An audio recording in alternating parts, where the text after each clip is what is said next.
여러분 왜 최대 다수의 최대 행복이라는 말 들어보셨죠? 그 말로 유명한 공리주의라는 철학 사조가 있는데요. 그래서 모든 인간 행위의 동기와 가치는 행복을 추구하는 데 있다라고 이렇게 요약하자면 그렇게 주장하는 것입니다. 그런데 뭐 거기까지는 좋은 것 같아요. 그러나 이제 뭐를 더 덧붙이냐면요. 바로 그러한 행복이 옳고 그름을 판단하는 기준이다라는 것이죠. 그것이 무엇이든 행복을 주는 것이면 선한 거예요. 그러나 우리에게 불행을 주는 것이라면 그건 나쁘고 악한 것이다라고 판단할 수 있다라는 거죠. 그래서 공리주의는 모두가 행복해지는 세상, 그것이 가장 선한 세상이다, 그렇게 말합니다. 물론 좋은 세상이고 철학일 수가 있겠지만 실은 그 안에 자아중심 그리고 인본주의가 아주 짙게 배어 있습니다. 문제는 그것이 하나의 철학사조가 아니라 오늘날 대표적인 시대성이다 라는 데 있는 것이죠. 세상 사람들은 그래서 말합니다. 너의 내면을 가만 한번 들여다봐. 내가 무엇을 느끼는지 잘 생각해봐. 그리고 내가 행복하면 행복한 그것을 해. 그게 옳은 거야.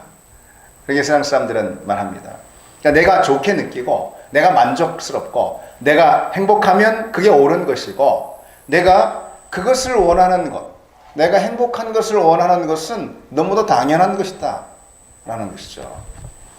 근데 그 점은 오늘 본문에 등장하는 이 무리들 가운데도 짙게 배어 있던 그런 생각이었습니다. 이들에게 메시아란 누구일까요? 이 무리들에게 구원이란 무엇일까요?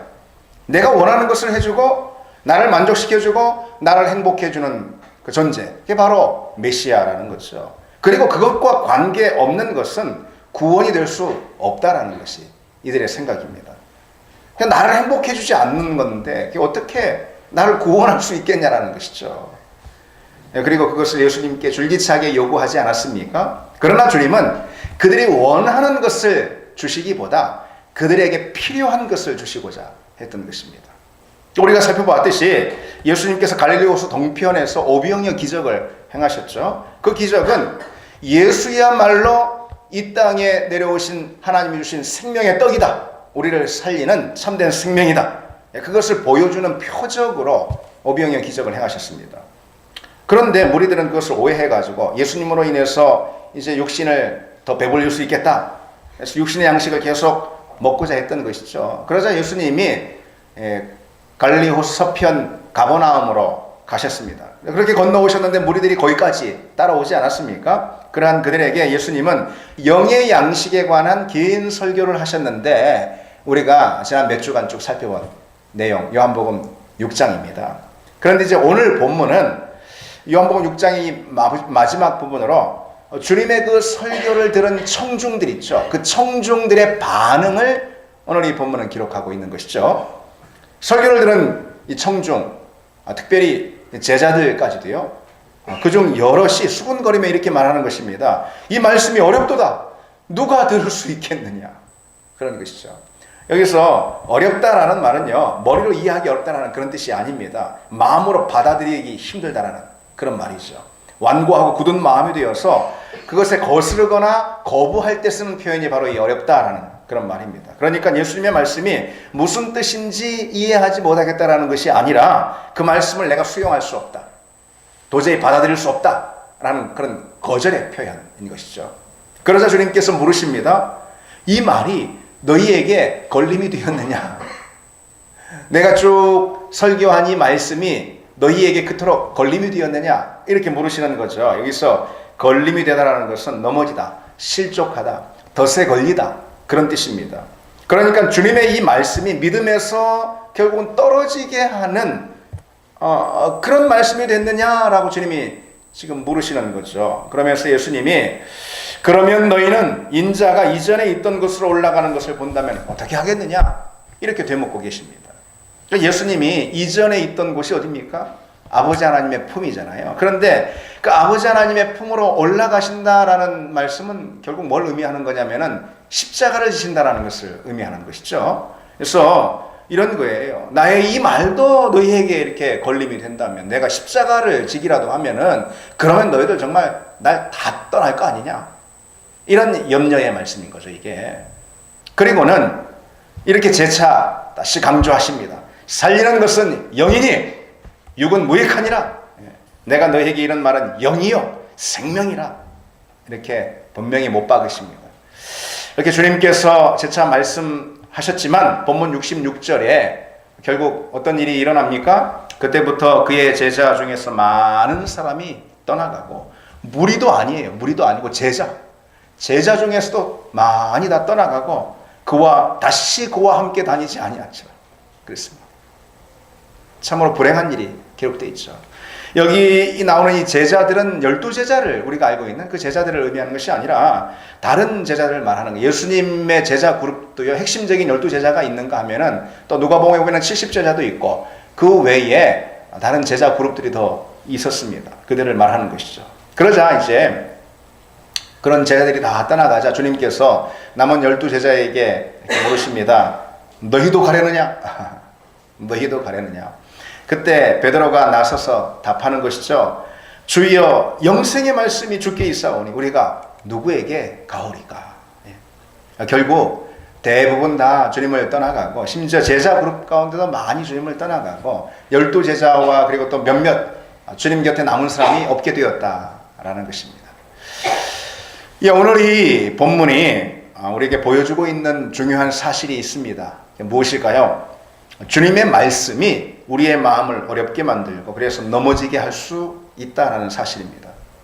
사단이 우리의 마음을 어렵게 하고 믿음에서 넘어지게 하는 것이 아니고 주님의 말씀, 복음이 우리의 마음을 불편하게 하고 결국 우리 믿음을 실족해 넘어지게 할 수 있다라는 그 사실이죠. 예수님의 말씀을 들은 청중들은 물론이고 심지어 제자들 중 여럿도 서로 수군거리며 이 말씀이 어렵다. 받아들이기 힘들다. 누가 이 말씀을 수용하겠느냐. 그렇게 거부 반응을 보였다는 것이죠. 왜 그랬을까요, 여러분? 왜 그랬을까요? 제자들 가운데는 예수님께 다른 기대를 갖고 있었던 사람들이 많이 있어요. 다른 기대를 갖고 예수님을 쫓은 사람이 많았습니다. 이를테면은 예수님을 정치적 해방자로 기대했던 사람들 많았어요. 로마의 압제 시대였잖아요. 그런 압제로부터 이스라엘을 건져낼 그런 정치적 메시아로 그렇게 기대했던 사람들이 많이 있었던 것이죠. 특히 셀롯인 시몬, 12제자 가운데 셀롯인 시몬이나 가룟 유다가 대표적이라 이렇게 말할 수가 있습니다. 그렇지 않으면은 그들의 현실적 문제들 가운데 주님이 개입하셔서 그것에 어떤 실용적인 도움을 줄 수 있는 해결사 정도로 그렇게 메시아를 기대했던 사람 많습니다. 심지어 인생 역전, 주님으로 인해서 어떤 출세를 하고 싶어하는 그런 기대를 가지고 주님을 따랐던 사람들이 많이 있었습니다. 예수님의 제자들 가운데도 왜 야고보와 요한은 그것을 아주 노골적으로 마가복음 10장 보면 드러내는 장면이 나오지 않습니까? 그러나 주님은 지금 그들의 관심 바뀐, 그들은 그런 관심을 가지고 그런 기대를 가지고 예수님을 지금 쫓고 있는데 그들의 기대 밖에 전혀 다른 영적인 이야기만 계속 지금 주님께서 하시고 있는 거잖아요. 살리는 것은 영이니 오늘 본문에 육은 무익하다 하시면서 너희에게 이런 말은 영이요 생명이다. 아주 딱 잘라서 그렇게 말씀하십니다. 오해가 없게 딱 잘라서 이제 말씀하시는 거예요. 그러면서 당신 자신을 영적인 생명의 떡으로 소개하십니다. 그러니까 제자들 가운데 다수는 그런 주님의 말씀에 이제 점점 마음이 떠나가는 거예요. 우리가 기대했던 바하고 다르네. 잘못 생각했어. 그래서 자기가 원하는 그것을 더 이상 예수에게 얻을 수 없다라는 생각에 이르자 그래서 아주 심각한 심리적 이반 현상들이 일어나기 시작했던 것이죠. 그것이 입으로 들어가는 떡이든 아니면은 정치적인 해방이든 출세의 길이든 육신의 양식을 기대하는 그런 무리들, 그리고 또 그런 제자들, 그들에게 영의 양식만 설교하시는 주님의 이 말씀은 굉장히 큰 마음의 불편함을 주고, 그리고 그게 걸림이 됐던 거예요. 함정이 덫이 됐던 거예요, 그것이. 그래서 그들에게 영의 양식에 관한 말씀, 이것은 마치 너무 단단한 음식과 같아가지고 소화하기가 어려운 거예요. 서로 동상이몽. 그래서 주님이 주시는 양식이 자기에게 안 맞아 소화하기가 어려웠던 것입니다. 히브리서 5장에 이렇게 말씀하고 있죠. 젖을 먹는 자마다 어린아이니 의의 말씀을 경험하지 못한 자요 단단한 음식은 장성한 자의 것이니 그들은 지각을 사용함으로 연단을 받아 선악을 분별하는 자들이라 그랬습니다. 그러니까 성경은 있잖아요. 교회 안에 그리스도인들 가운데 영에 속한 자들이 있는가 하면은 육에 속한 자들도 있다라고 성경은 가르쳐주고 있습니다. 하나님께 속한 자들이 있는가 하면 세상에 속한 자들이 있다는 거예요. 어디에요? 교회에 있다는 것입니다. 누가 하나님께 속한 자들이고 또 누가 세상에 속한 자들일까요? 그것은 그들이 무엇을 먹느냐에 따라서 다르다는 것입니다. 구별할 수 있어요. 그러니까 하나님께 속한 자들은 히브리서에 의하면 단단한 음식을 먹는 사람들입니다. 그에 반해 세상에 속한 자들은 그것을 감당하지 못하게 늘 젖만 먹는 사람이에요. 그러면 단단한 음식은 뭘 말하는 것입니까? 히브리서에 의의 말씀이라 이렇게 되어 있는데 이 의의 말씀이라는 것은 곧 영혼의 구원과 생명에 관한 말씀인 거예요. 그것이. 그러니까 요한복음 6장에서 내가 곧 생명의 떡이라. 내 살은 참된 양식이요 내 피는 참된 음료라 라고 말씀하신 영의 양식에 관해 들려주신 그 말씀이 곧 단단한 음식이고 의의 말씀인 것입니다. 그런데 반대로 젖은 무엇일까요? 젖은 영에 관한 말씀 귀담아 듣지 않고 관심 없어요. 그런 기대는 하나도 없어요. 그리고 오로지 육에 관한 것. 대표적으로 기복신앙이고 예수 믿고 뭐 얼마나 잘 될까, 행복할까, 형통할까, 만족스러울까. 기복신앙이고 그리고 소위 치유신앙 아니겠습니까? 예수 믿으면 회복되고 치유되고 그런데 육신의 만족만을 구하는 그런 어린 신앙을 말하는 것입니다. 오늘 본문에서 주님은 사람들의 그런 욕구에 반응하시지 않으셨어요. 그러니까 하늘의 양식, 곧 주님과의 교제로 인한 영적 생명에 관한 말씀을 고집하시며 전하셨어요.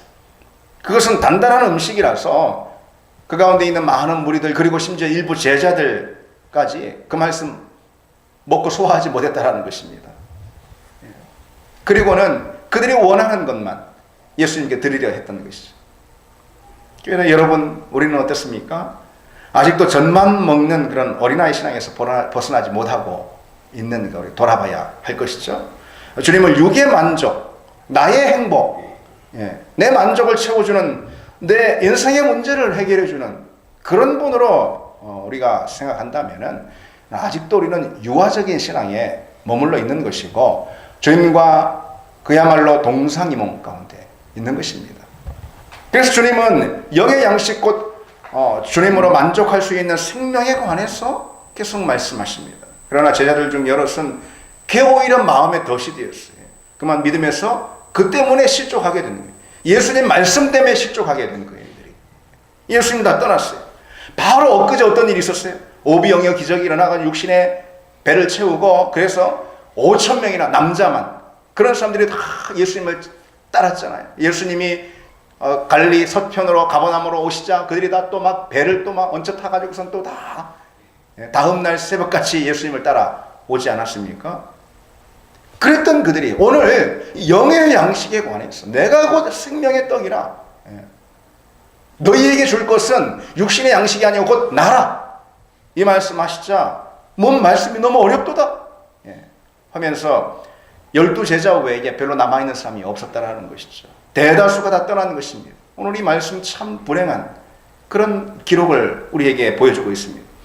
주님 곁에 있는 사람이라고 다 제자가 아니라는 것을 말씀해 주는 거 아니겠습니까? 주님을 따른다고 하는 사람들이라 하더라도 다 주님의 제자는 아니라는 것을 보여주는 거 아니겠습니까?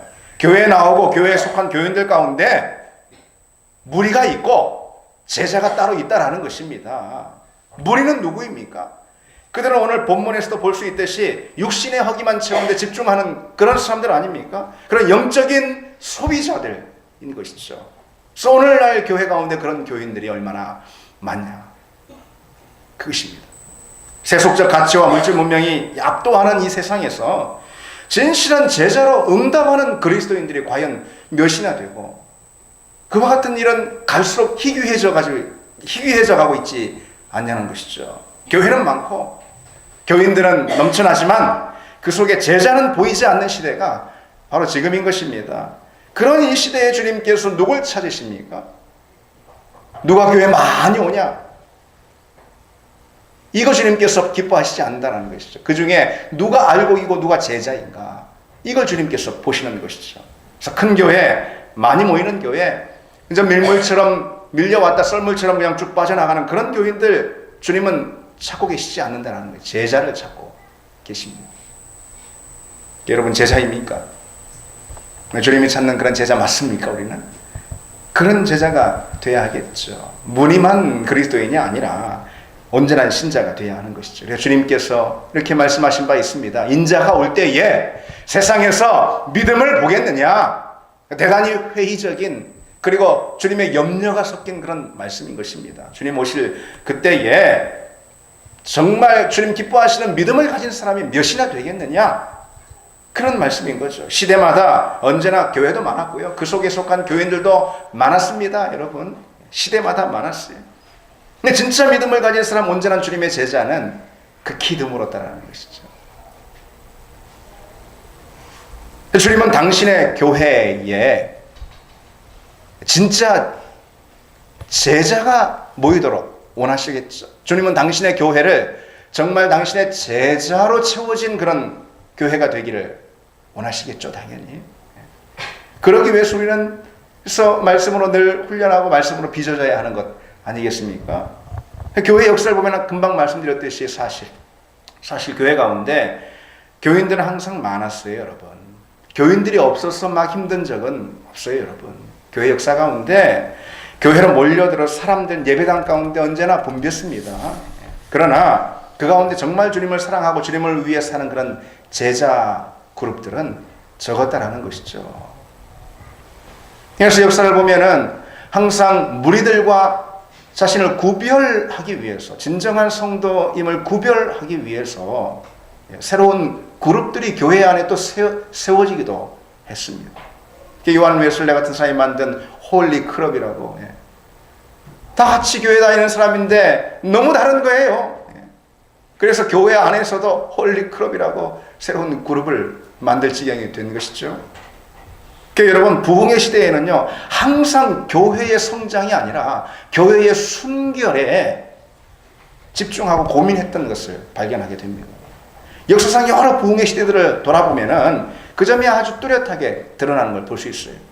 종교개혁자 루터나 칼뱅은 당시 막 출발한 이 개신교회를 매우 엄격한 신앙의 기초 위에 세우기 위해서 대단한 노력을 평생에 기울이는 것을 볼 수 있습니다. 지금 생각하면은 너무 심하다 싶을 정도로 신앙적으로 도덕적으로 대단히 엄격한 잣대로 성도들을 훈련했습니다. 그러나 그로 인해서 교회는, 그러니까 개신교회는 당시 부패하고 타락하고 흔들리는 로마 카톨릭과 엄격히 구별이 되었고 거룩하고 정결한 공동체로 세워질 수 있게 됐다는 것이죠. 그런 전통은 17세기와 18세기 부흥운동 기간 중에도 계속 이어졌었습니다. 18세기 감리교 운동을 일으킨 아까 말씀드린 존 웨슬레, 정기적으로 교인들의 신앙을 점검했습니다. 매우 엄격한 잣대로 점검했어요. 그래서 그 점검에 탈락하는 그런 교인들 있잖아요. 그런 교인들이 어느 주간에는 절반이 넘게 나오기도 했습니다. 그래서 절반이 넘는 교인들을 교회에서 출교해버렸어요. 상상이 되십니까, 여러분? 19세기 미국의 침례교회, 지금 침례교회 말고요. 19세기 미국의 침례교회, 매년 거의 2%에 달하는 교인들을 교회에서 쫓아냈었습니다. 잘못을 범하고도 회개하지 않는 사람 가차없이 출교를 시켜버렸던 것이죠. 믿기 어려운 일처럼 참 지금은 보이는데 이 당시는 그랬습니다. 그런데요, 또 더 믿기 어려운 것은 그러는 와중에서도 교회는 오히려 당시 인구 성장률의 2배 이상 그런 교회는 성장했습니다. 거룩하신 하나님의 교회로서 거룩과 순결을 추구하니까 오히려 교회 하나님 은혜를 주셔서 부흥하고 성장하게 하신 거죠.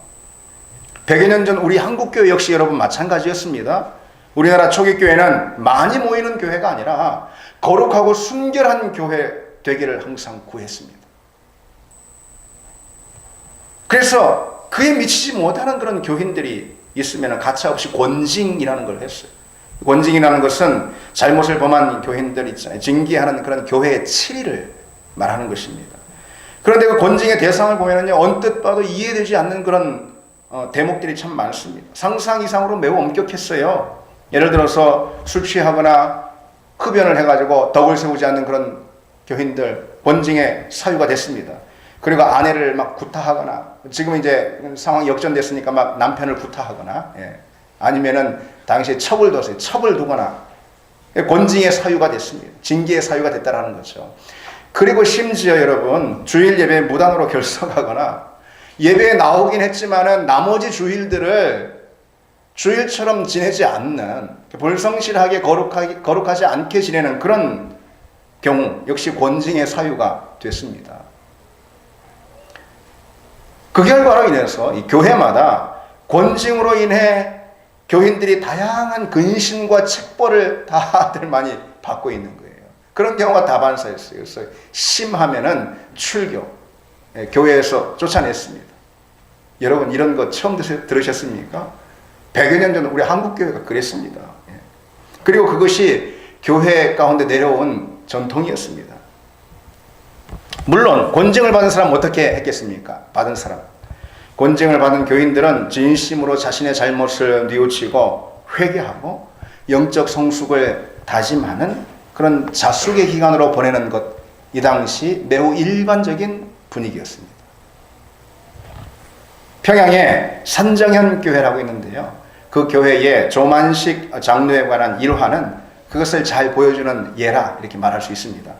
조만식 장로는 일제강점기의 독립운동가였고, 그리고 아주 탁월한 교육가였습니다. 그래서 독립운동가 교육가로 헌신하면서 우리 민족의 큰 등불이었고, 그리고 스승, 민족의 스승이었습니다. 근데 이 산정현 교회 목회자가 공석이 좀 된 거예요. 그래서 조만식 장로를 비롯해서 교회는 당시에 마산의 문정교회에서 목회하고 있었던 주기철 목사를 그 교회 담임 목사로 모시게 됐습니다. 주기철 목사는 오산학교 출신, 여기 이제 오산 아니고, 오산학교 출신인데, 그런데 조만식 장로는 주기철 목사가 오산학교 다닐 때 그 학교 교장 선생님이었습니다. 그러니까 사제 관계였던 것이죠. 그런데 그런 두 사람이 한 교회의 장로로, 목사로 섬기게 됐던 것이죠. 근데 한 번은 조만식 장로님이 독립운동에 관한 일로 사람을 만나다가 그만 예배 시간 늦게 된 것입니다.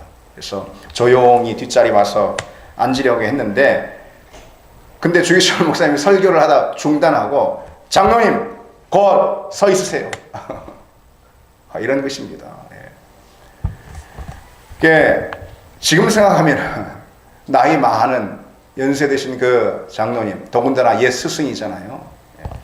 너무 가혹한 처사라 생각할 수 있는데, 그러나 당시에는 그렇지 않았습니다. 우리가 생각하는 거하고 달라요, 여러분. 장로님은 그 말에 순종했고 마치 벌을 서는 것처럼 서서 예배를 드렸습니다. 설교가 다 끝난 다음 목사님이 다시 장로님에게 말했습니다. 장로님 앞에 나와서 기도하십시오. 그런 것이죠. 그러자 조만식 장로는 예배의 늦은 잘못을 모든 성도들 앞에 공개적으로 회개하며 기도했다는 것이죠. 그래서 오늘날 교회가 그런 것을 상상이나 할 수 있겠습니까? 난리가 날 것이죠. 교회가 여기밖에 없어. 근데 그것은, 그러한 세태는 제가 자주 강조하는 것이지만은 교회 가운데 시장 원리가 들어왔기 때문에 그런 것입니다. 교회는 교인을 손님으로 봅니다.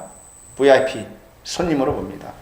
물론 영적인 면에서 하나님의 VIP 맞긴 하지만은 그런 차원이 아니라 시장 원리의 그런 입각해서 손님으로 봐요.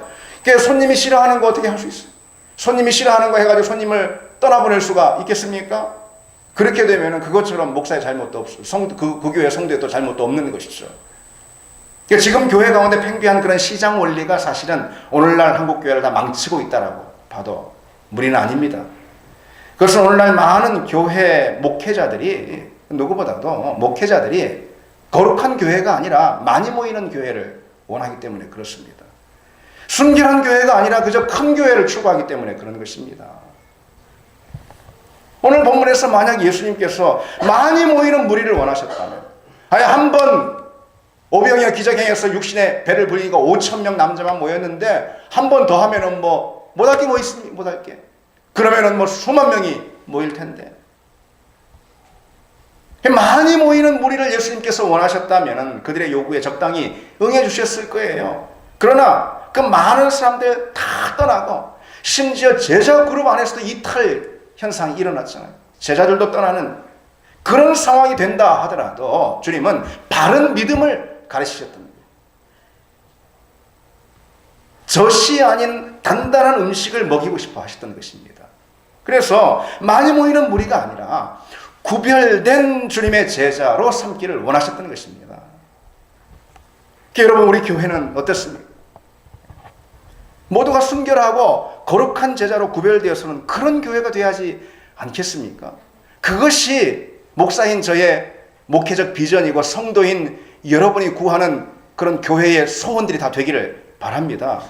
우리 교회 성도가 되는 것, 그래가지고 거룩한 교회를 추구하는, 순결한 교회를 추구하는 교회이기에 우리 교회의 성도가 되는 것, 제자들 교회 멤버십을 얻는 것, 이것이 얼마나 귀하고 값진 것인지 세상 사람들에게 정말 여러분 삶으로 보여주는 그런 우리 교회가 되기를 원합니다.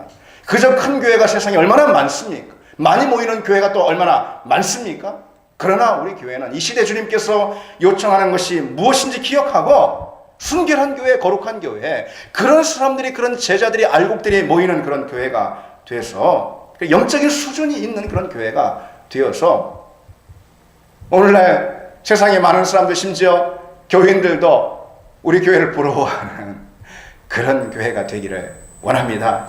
성경은 예수님을 무엇으로 소개하십니까? 손에 키를 들고 자기 타작마당을 정하여 알곡은 곳간에 들이고 죽정이는 꺼지지 않는 불에 던지신다 그랬습니다. 주님을 손에 키를 들고 타작마당에서 체질을 하시는 그런 분으로, 그래서 알곡과 쭉정이를 구별하시는 그런 분으로 소개하고 있다는 것이죠. 오늘 본문에서도 바로 그것을 주님께서 하시는 거예요. 주님은 무리와 제자를 구별하시기를 원하셨어요. 떠날 사람은 떠나게 하셨어요. 그러면서 제자들에게도, 12 제자들에게도 아주 날카롭게 질문하고 계시는 거잖아요. 너희도 가려느냐? 손에 키를 들고 알곡과 죽정이를 가리시는 주님의 그 체질, 그 체질은 지금도 동일하게 진행되는 줄 믿습니다. 주님은 많이 모이는 교회가 아닌 진짜 알곡들을 원하시기 때문에 그런 것이죠. 그럼 여러분, 마지막으로 그런 주님의 체질을 견디게 하는 것은 뭘까요? 우리 신앙생활에서 주님은 키를 들고 체질을 하십니다. 알곡과 죽정이를 가르십니다. 그런 주님의 체질을 견디게 하는 우리 신앙은 어떤 신앙일까요? 이건 한마디로 말해서 행하는 신앙입니다. 행하는 신앙입니다. 몸으로 살아내는 신앙입니다. 그것이 주님의 체질을 견디고 결국은 알곡이 될 수 있는 그런 신앙이라는 것이죠. 알곡과 죽정이의 문제는 영적인 부분에 있어서 항상 얼마나 알고 있느냐, 내가, 그것의 문제가 아니라 얼마나 그것을 살아내고 있느냐, 그것의 문제인 것이죠. 19세기 미국 교회 큰 부흥운동의 주역이었던 D.L. 무디라고 있습니다. 아주 유명한. 그는 정규 신학 과정을 밟지 않았어요. 그런데 교회 사역자로 섬겼고 성령 충만해서 설교도 했습니다. 그래서 어느 집회에 아주 뜨겁게 말씀을 그가 전하고 난 다음에 설교가 끝나자 한 대학 교수가 그에게 찾아와서 이렇게 말했다는 것이죠. 오늘 설교 중에 문법이 몇 개나 틀렸는지 아십니까? 50개도 더 틀렸습니다. 설교가 끝난 다음에. 여러분도 설교 들으시면서 이 문법만 따지고 계신 분 계십니까, 혹시? 50개도 더 틀렸습니다. 그러자 무디가 이렇게 답합니다. 아, 그런가요? 예, 정규 신학교를 나오지 않아가지고 이 사람은, 아, 그런가요? 아, 저는 더 많이 틀렸는 줄 알았는데. 그런데 당신은 정확한 문법을 써서 대체 몇 명이나 구원하셨습니까? 예, 그렇게 반문을 했다는 것이죠. 우리의 믿음을 믿음되게 하는 것, 그것은 정확히 알고 있는 것이 아닙니다. 얼마나 알고 있는 것이 아닙니다. 바로 실천하는 것이죠. 삶으로 살아내는 능력입니다. 우리의 믿음이 살아있어서 강력한 능력이 되게 하는 것, 우리의 믿음이 믿음 그 자체가 되게 하는 것은 행함인 것입니다. 말씀을 우리가 그대로 살 때, 그때 비로소 그 말씀이 우리에게 주는 생명과 능력을 우리는 비로소 경험할 수 있는 것입니다. 말씀을 묵상하고 읽을 때도 맞지만은, 그러나 말씀의 실제적 살아계신 하나님의, 실제로 살아계신 하나님의 능력으로 경험하는 자리는 말씀을 살아내는 자리라는 것이죠. 행하는 자리인 것입니다. 그래서 우리가 육체를 거스르고 말씀 그대로 살아갈 때, 말씀이 비로소, 말씀을 살아갈 때 비로소 그 말씀이 내 삶 가운데 구원이 되는 것입니다. 생명이 되는 것입니다. 능력이 되는 것이죠. 회복이 되는 것입니다. 그게. 그리고 바로 그런 그리스도인들만이 제자이고 알곡인 것이죠. 주님의 체질을 견디어낸 알곡인 것이죠. 복음에 대해서, 기독교 진리에 대해서, 또 성경에 대해서 요즘 그리스도인들처럼, 아니 특별히 우리 교회 성도들처럼 잘 알았던 그런 사람들, 그런 교회의 시대는 드물다라는 생각합니다. 그러나 초대교회 성도들을 비롯해서 역사 가운데 위대한 믿음의 시대를 이끌었던 그런 성도들이 이 시대 그리스도인들과 다른 차별점은 무엇일까? 이것은 다른 어떤 것보다도 자기들이 알고 있는 그 말씀을 아주 과격하리만큼 급진적으로 행하는 그런 실천력, 행함, 살아내는 능력, 바로 그것입니다. 여러분, 읍참마속이라는 고사성어를 들어보셨습니까? 눈물을 흘리며 사람을 버린다, 그런 뜻이 있습니다. 이 말의 배경에는 중국 삼국시대에 마속이라는 사람의 이야기가 이 고사성어 배경 가운데 있습니다. 마속은 제갈량과 그 친형제 이상으로 아주 그렇게 친분이 두터웠고 병법이 굉장히 밝아가지고 제갈량과 의논상대가 될 수 있는 그런 유일한 사람이 바로 이 마속이었다는 것이죠. 그런데도 불구하고 이 제갈량은 마속이 한 번 나간 전투에서 패전을 하자, 대패를 했어요. 패전을 하자 그를 그만 처형합니다. 그래서 굉장히 가깝고 또 아끼는 사람이라서 목 놓아 울면서 그를 처형했다 해서 읍참마속입니다. 그래서 제갈량이 왜 그처럼 아꼈던 마속을 한 번 전투에 패했다고 이렇게 처형을 했을까요? 마속은 어떤 사람이었냐면은 그야말로 매우 많은 것이 많아가지고 잡학다식의 대명사였습니다. 걸어다니는 백과사전이었어요. 그래서 병법을 줄줄 꿰고 있었습니다. 다 외우고 있었어요. 근데 이 제갈량은 중요한 전투의 마속을 결국은 중요한 전투에 출전을 시키게 됩니다. 근데 그 마속이 어떤 사람인지 제갈량이 잘 아니까, 그러니까 염려가 돼가지고 마속에게 계속 신신당부를 합니다. 너가 아는 대로 하는 게 아니고 실전에 나가는 거니까, 그러니까 실전에 능한 부하 장수들 붙여줄 테니 그들의 말에 귀를 기울여라 하면서 막 신신당부를 합니다. 그러고도 불안한 마음을 누를 수가 없었어요. 아니나 다를까 마속은 그 야전에서 잔뼈가 굵은 그의 부장 왕평의 제안을 계속 거절합니다. 그러면서 병법을 들먹이면서 말마다 계속해서 병법에 이르기를, 병법에 보면은 계속 그러면서 일거에 묵살해버립니다. 그 결과 엄청난 패배가 잇따랐고 수많은 군사들의 죽음이 있었습니다. 제갈량은 비록 그를 아꼈지만은 머리로만 알고 지식만 갖추고 있던 그를 버릴 수밖에 없었습니다. 그를 데리고 있다가는 계속 더 큰 희생이 나기 때문에 그런 것이죠. 그래서 그것은 신앙생활 가운데도 일어나는 일이다 생각할 수 있지 않습니까? 머리로만 아는 복음, 그것은 결코 내게 생명을 줄 수 있는 것이 아니죠. 지식으로만 갖고 있는 말씀, 결국 그것은 내 신앙생활의 능력이 될 수는 없는 것입니다. 살아야 하는 것이죠. 말씀을 준행해야 하는 것이죠. 실천해야 하는 것이죠. 들은 대로 행해야 하는 것입니다. 우리 교회는 제자훈련에 열심을 내는, 제자훈련의 비전을 갖고 있는 그런 교회입니다. 근데 예전에 서울의 어느 교회 제가 부목사로 섬길 때 그 교회 어느 집사님이 이번 설교를 준비하면서 문득 생각이 났습니다. 그분은 제자 훈련을 있잖아요. 세 곳의 교회에서 다 수료를 해요. 세 곳의 교회를 두루 다니면서 제자 훈련 다 섭렵했어요. 이걸 자랑하셨습니다. 제자 훈련 잘 한다고 소문이 난 그 서울에 아주 그 이름난 그런 교회들 있잖아요. 그런 교회 세 곳에서 제자 훈련을 그냥 하다 그만둔 것도 아니고 다 수료하셨어요.